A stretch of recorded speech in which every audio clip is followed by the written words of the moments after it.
हरे कृष्णा। अध्याय 9 भक्ति के अंगों का विशद विवेचन। निंदा।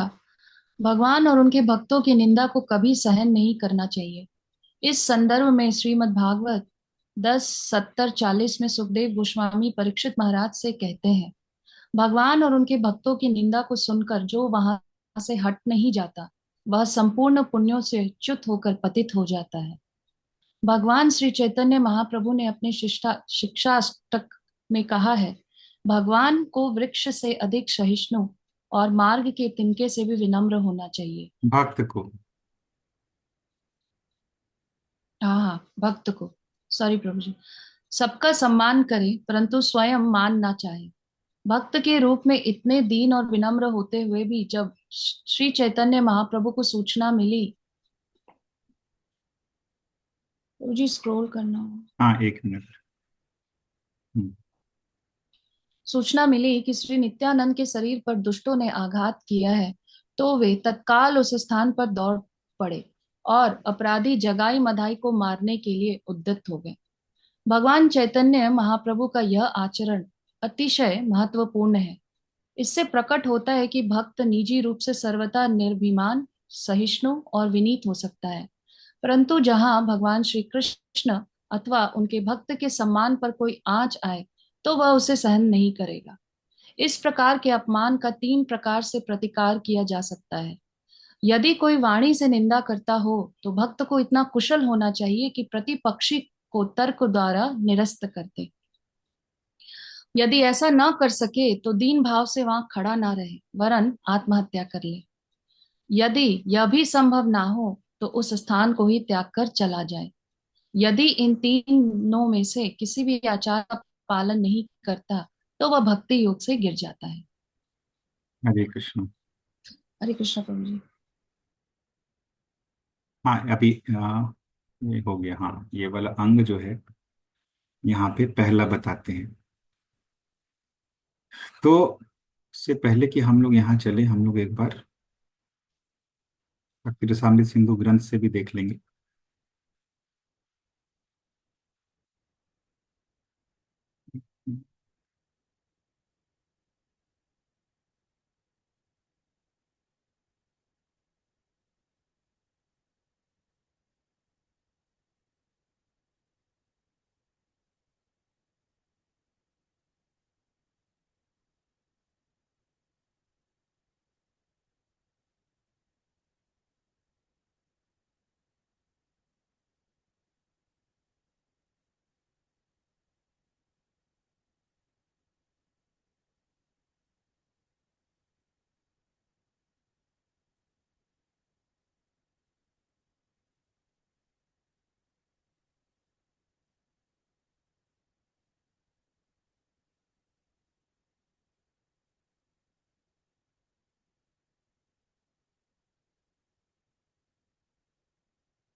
हरे कृष्णा। साउंड नहीं आ रहा। हाँ, 1 मिनट दीजिए तो।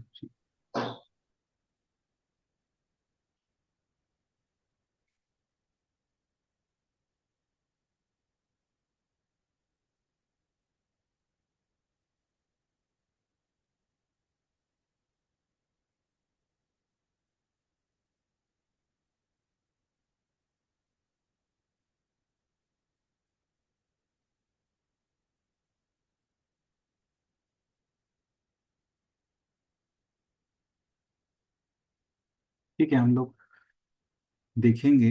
बट जो है।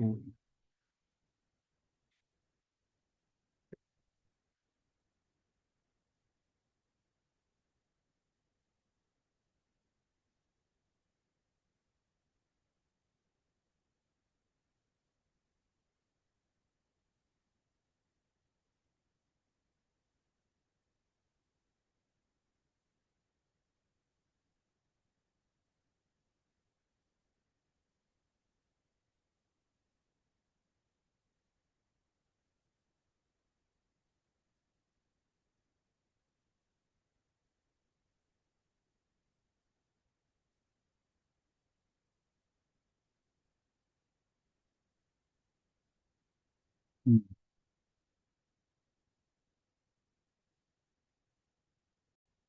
तो ये श्लोक हम लोग देखेंगे भक्ति रसामृत सिंधु से। कृष्ण तद्भक्त विद्वेषा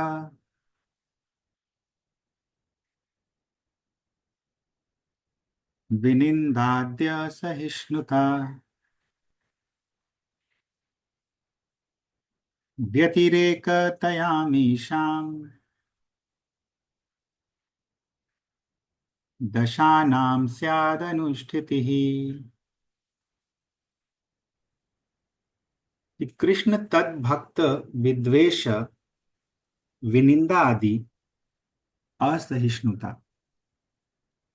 तो दो चीजें यहाँ पे बतलाते हैं कि कृष्ण के प्रति दो चीजें, विद्वेष यानी विशेष द्वेष या विशिष्ट द्वेष, और विनिंदा यानी विशिष्ट निंदा। ये दो चीजें, द्वेष और निंदा, कृष्ण के प्रति द्वेष नहीं करना है, और कृष्ण के प्रति निंदा जो है उसके प्रति भी असहिष्णु होना है, यानी कि सहन नहीं करना है। दूसरा चीज बोलते हैं तद्भक्त विद्वेष तद्भक्त विनिंदा, असहिष्णुता। तो कृष्ण के भक्तों के प्रति विद्वेष और कृष्ण के भक्तों के प्रति निंदा जो है उसके प्रति भी असहिष्णु रहना है। तो व्यतिरेक तयाम ईशाम दशा नाम स्याद अनुष्ठिति ही। व्यतिरेक यानी इसका निषेध, निषेध करना है।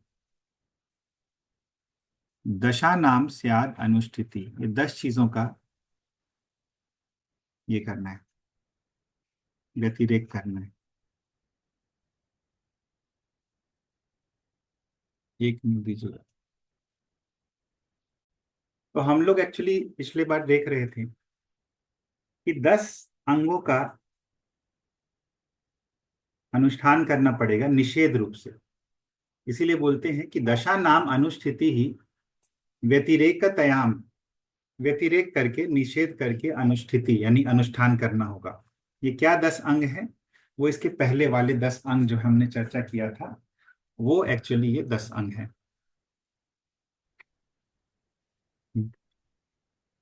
अस्यास्तत्र प्रवेशाय द्वारत्वेप्यङ्गविंशतेः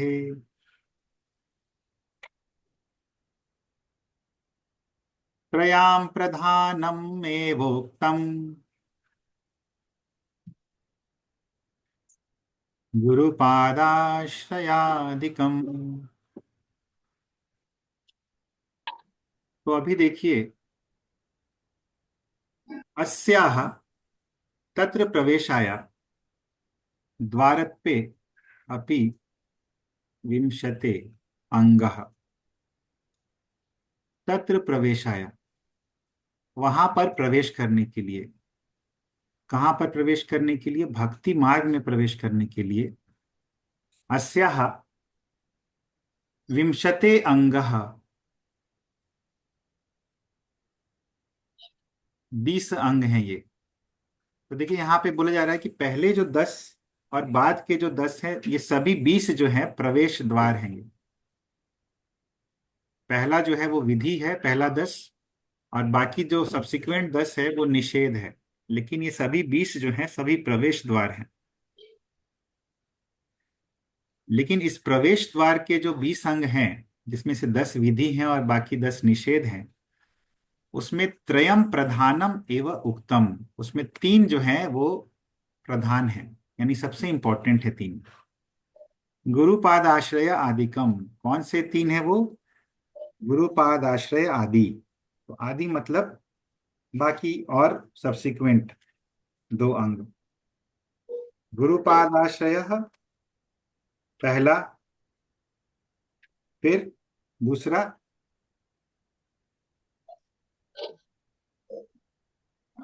गुरु से कृष्ण दीक्षा एवं भक्ति के उपदेश ग्रहण कर। हाँ, तस्मात् कृष्ण दीक्षादि शिक्षणम दूसरा, और तीसरा विश्रम्भेन गुरु सेवा। विश्रम्भेण गुरु सेवा। बिल्कुल अच्छे से गुरु की, सावधान होकर गुरु की सेवा करना। ये तीन जो अंग हैं ये त्रयम प्रधानम एवं उक्तम, ये प्रधान है। तो इस प्रकार ये पहले 20 अंग के बारे में हमने देखा। यो हि भागवतम लोकम उपहासं नृपोत्तम करोति तस्य नश्यन्ति अर्थ धर्म यशः प्रजा। बोला जा रहा है ब्रह्म वैवर्त पुराण के प्रकृति खंड में कि यो ही, जो कोई भी भागवतम लोकम उपहासम करोति, बोलते हैं हे नृपोत्तमा, हे नृपो में श्रेष्ठ, हे राजाओं में श्रेष्ठ, जो लोग भागवत लोगों का उपहास करते हैं, यानी कि भागवत यानी जो भगवान का भक्त है, ऐसे लोगों का जो उपहास करते हैं, उन पे टीका टिप्पणी करते हैं, उनका उनकी हंसी उड़ाते हैं, तो तस्य अर्थ धर्म यशः प्रजा नश्यन्ति। तो ऐसे लोगों का अर्थ यानी कि पैसा, धर्म यानी कि धर्म, यश यानी कि फेम प्रसिद्धि, और प्रजा ऐसे लोगों के वंशज, ये सभी का नाश हो जाता है। तो इतना सीरियसली इसको ब्रह्म वैवर्त पुराण में बताया गया है। तो उसका एक एग्जाम्पल यहाँ पे दिया जा रहा है। रावण जब ही विभीषण त्यागा, भयेउ विभव बिनु तब ही अभागा।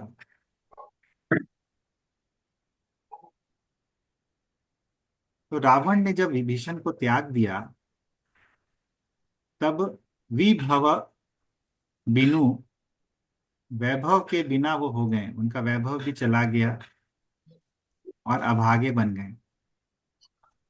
तो ये चीज यहाँ पे देखते हैं हम लोग।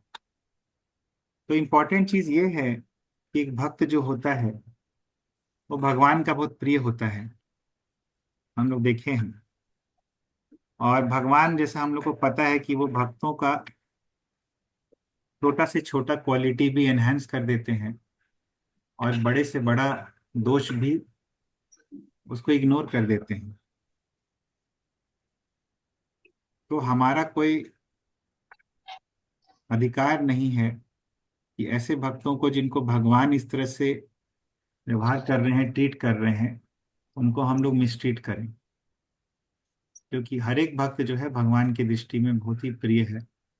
और इस बात को हम लोग को समझना है कि हम लोग भी जब आपस में रहें एक साथ, तो इस बात को समझते हुए रहें कि हम लोग स्पेशल लोगों के बीच में हैं। हम लोग सामान्य लोगों के बीच में नहीं, और सामान्य व्यवहार इसीलिए यहाँ पे एप्लीकेबल नहीं होना चाहिए। भक्तों के बीच का व्यवहार जो है वो भक्तोचित होना चाहिए, और ये जानते हुए हम लोग को भक्तों को ट्रीट करना है कि वो लोग भगवान के स्पेशल हैं, कोई भी भक्त हो। और हमारे आचरण में वो चीज रिफ्लेक्ट होना चाहिए। वो रेस्पेक्ट देना है, आलोचना नहीं करनी है, और उनको अप्रिशिएट करना है, यथासंभव उनके गुणों को देखना है। और जिस तरह भगवान उनके दोषों को नजरअंदाज कर देते हैं, उस तरह हमें भी इग्नोर करना है। अभी भगवान इग्नोर करते हैं, लेकिन भगवान स्टेप्स भी लेते हैं अपने व्यवहार में। ऐसा नहीं लाएंगे भगवान कि उनको कुछ बुरा भला बोलेंगे, लेकिन भगवान ऐसा कुछ परिस्थिति उत्पन्न कर देंगे कि उनका दोष भी जो है भक्तों का, वो भी धीरे धीरे चला जाएगा। तो यदि आपको कोई दोष दिखता भी है भक्तों में, तो ये भगवान और उस भक्त के बीच का मामला है। उसमें हमें अपनी दखल अंदाजी नहीं करनी है। भगवान ही उस दोष को दूर कर देंगे, और हमें उसमें बहुत ज्यादा इन्वॉल्व नहीं होना है कहीं भी। ये चीज है क्योंकि हमें अपनी भक्ति को बचा के रखनी है। हमें पूरे संसार का उत्तरदायित्व अपने कंधों पे नहीं लेना है, या पूरे भक्त समुदाय का उत्तरदायित्व हम लोग को नहीं लेना है, क्योंकि हम लोग इतने पहुंचे हुए लोग हैं नहीं। हमें अपना भक्ति जो है अभी इस लेवल पे है हम लोग की, अपनी भक्ति हमें प्रोटेक्ट करके रखनी है। और अपनी भक्ति तभी प्रोटेक्टेड रहेगी जब हम लोग इस तरह का कोई अपराध नहीं करेंगे भक्तों के प्रति। तो देखिए यहाँ पे इसीलिए बोला है तस्य नश्यन्ति धर्म अर्थ यश प्रजा, सब उसका नाश हो जाता है। तो हम लोग किसको सुधारने चलें जब हमारा ही धर्म अर्थ यश और प्रजा जो है इसका नाश हो जाएगा। तो इसीलिए इस बात का हमें ध्यान रखना है। तो हम लोग कुछ और श्लोक देखते हैं स्कंद पुराण इत्यादि से। तो यहाँ पे पहला श्लोक देखिए, रिपीट कर सकते हैं। वैष्णवा विष्णुवत् पूज्या मम मान्या विशेषतः तेषां कृतेपमाने तु विनाशो जायते ध्रुवम्। कृष्णा। हरे कृष्ण। तो वैष्णवा विष्णुवत् पूज्या, ये जो वैष्णवा ये बहुवचन में है। जो वैष्णव होते हैं विष्णुवत् पूज्य हैं ये। जिस प्रकार विष्णु की हम लोग पूजा करते हैं वैसे पूज्य हैं ये चीज देखिए कितना इंपॉर्टेंट चीज यहाँ पे पता चल रहा है कि विष्णुवत पूज्य हैं, ऐसा नहीं कि कुछ कम स्थान है उनका। मम मान्या विशेषतः, और मेरे द्वारा विशेष रूप से मान्य है। कौन? यमराज बोल रहे हैं यमदूत से कि यमराज के द्वारा भी विशेष रूप से आदरणीय है ये वैष्णव लोग। और तेषाम कृते अपमाने तु, उनके प्रति किया गया अपमान तो उससे क्या होता है? ध्रुवम विनाशो जायते, बहुत ही बड़ा भारी विनाश, मोरलेस परमानेंट विनाश जो है वो हो जाता है, काफी बड़ा भारी नुकसान होता है। फिर नेक्स्ट जो है श्लोक उसमें बतलाते हैं पूजनाद विष्णु भक्तानाम पुरुषार्थोस्ति नेतरः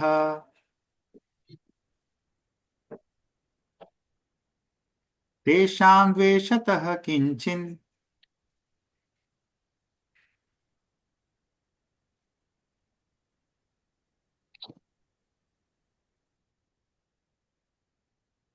नास्ति नाशनमात्मनः।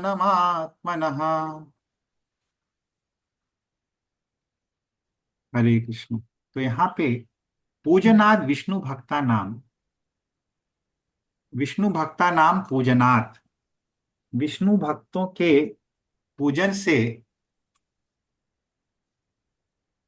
बड़ा पुरुषार्थ की तरह न अस्ति, और कोई दूसरा नहीं है। तो भगवान के भक्तों की पूजा से बढ़कर कोई अन्य पुरुषार्थ नहीं है। और तेषाम द्वेषतः किंचिन नास्ति, नास्ति है, चलिए हाँ, नास्ति नाशम नाशनम आत्मनः। तेषाम द्वेषतः, और उनके द्वेष से बड़ा आत्मनः नाशनम, अपने स्वयं के विनाश का कोई दूसरा बड़ा तरीका नहीं है। किंचित नास्ति, और किंचित कुछ भी नहीं है उससे बड़ा नाश करने का उपाय, उनके द्वेष, उनसे द्वेष करने के से बड़ा और कोई नाश करने का उपाय नहीं है। यानी किसी को आत्मनः नाशनम, अपना सर्वनाश करना है, तो वैष्णवों से द्वेष कर ले तो उसका सर्वनाश जो है आराम से हो जाएगा। ये चीज यहाँ पे देख रहे हैं। फिर आगे देखते हैं गरुड़ पुराण का एक श्लोक आता है। सतां गुण सहस्रेषु दोषान आरोपयन्ति ये,